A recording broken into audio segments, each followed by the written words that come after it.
जब भी आप गूगल पर खजुराहो के विषय में कोई शब्द टाइप करते हैं तो सबसे पहले इसी तरह की प्रतिमाएं या चित्र सामने आ जाते हैं। मैथुन मूर्तियां या फिर काम कला से प्रेरित ये प्रतिमाएं खजुराहो की पहचान हैं। मध्य प्रदेश पर्यटन की जब भी बात आती है तो सबसे पहला नाम खजुराहो का ही आता है, क्योंकि पूरी दुनिया में यहाँ के प्रसिद्ध मंदिर काफी अनूठे हैं।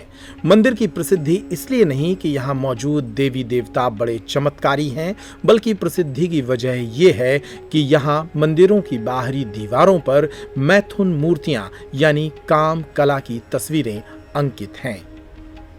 यहाँ आने वाले पर्यटक कई बार हैरान होते हैं कि मंदिर की बाहरी दीवारों पर इस तरह के चित्र क्यों उकेरे गए हैं, क्योंकि मंदिर जहाँ आध्यात्मिकता और मुक्ति का बोध कराते हैं, वहीं दीवारों पर बने चित्र कामुकता और भोग की ओर ले जाते हैं। यानी दोनों ही चीजें तो विपरीत दिशाओं की ओर ले जा रही हैं।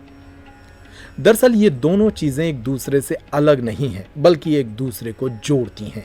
यही कारण है कि खजुराहो के समकालीन और बाद के कुछ मंदिरों में भी इस तरह की मूर्तियां मंदिरों की दीवारों पर बनाई गई हैं। इसके पीछे एक दार्शनिक दृष्टिकोण बताया जाता है। खजुराहो के प्रसिद्ध गाइड और पर्यटन जानकार घनश्याम तिवारी बताते हैं कि मंदिरों की बाहरी दीवारों पर मैथुन मूर्तियां आखिर क्यों मौजूद हैं।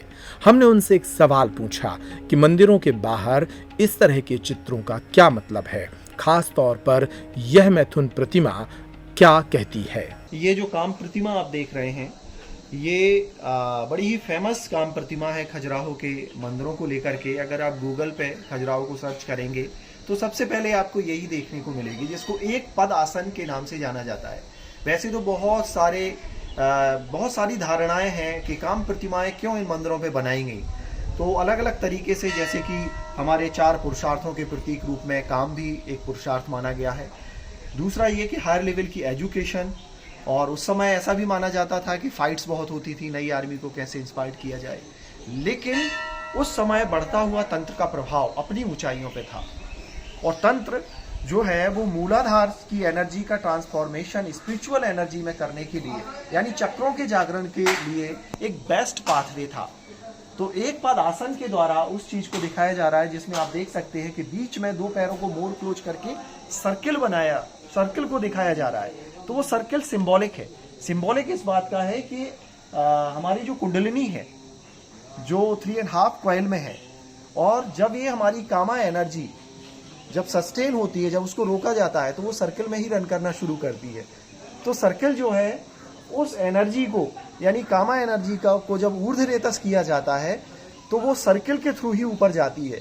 तो सर्किल उसका एक माध्यम रूप है जो इसमें दिखाया जा रहा है। और पुरुष जो है, आप देखें, ज्ञान मुद्रा के साथ है। ज्ञान मुद्रा नॉलेज की डेप्थ को शो कर रही है कि नॉलेज जब व्यक्ति को होता है तभी वो अपने जीवन की हर एक एक्टिविटी में उस चेतना की ऊंचाइयों पे और उसकी एक्सटेसी पे, अति आनंद की स्थिति पे पहुंचता है। दरअसल मंदिरों की बाहरी दीवारों पर मौजूद मैथुन मूर्तियां बाहरी दुनिया का बोध कराती हैं। यह पूरी दुनिया काम और भोग से भरपूर है, जबकि केंद्र में आध्यात्म है, ईश्वर का वास है और मुक्ति है।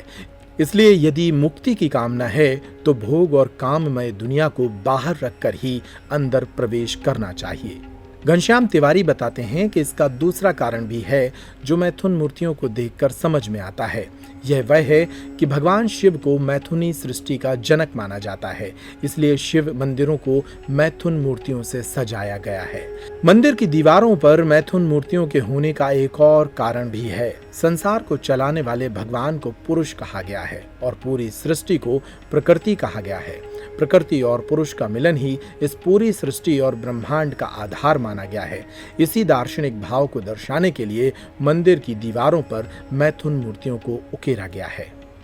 पंचमकार में मुद्रा, मैथुन, ये एक प्रिंसिपल, ये मतलब 2 प्रिंसिपल है। ये 2 प्रिंसिपल जिसमें मांस, मदिरा, मैथुन, मुद्रा एंड मत्स्य, ये 5 तरीके के मकार होते हैं, जिनमें मैथुन और मुद्रा, यानी मैथुन के साथ मुद्राओं का इंपोर्टेंस।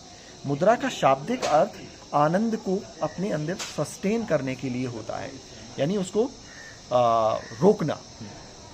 तो मु मीन्स आनंद और द्रा का अर्थ उसमें उसको समेट लेना, उसको सस्टेन कर लेना, ये मुद्रा का शाब्दिक अर्थ होता है। तो आनंद की अतिरेक स्थिति तक पहुंचने के लिए, उसकी ऊंचाई तक पहुंचने के लिए मुद्राओं का तंत्र में बहुत ज़्यादा महत्व और बहुत ज़्यादा इम्पोर्टेंस और बहुत ज़्यादा उसका आश्रय लिया जाता है, सपोर्ट लिया जाता है।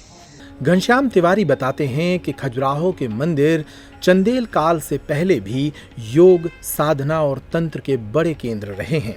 इस तरह की समाधियां योग और तंत्र को भी प्रतिपादित करती हैं। तो कुल मिलाकर जब भी आप खजुराहो के मंदिरों का भ्रमण करने आएं तो इन प्रतिमाओं को देखकर शर्माएं नहीं, बल्कि इनके भीतर छिपे संदेश को समझने की कोशिश करें।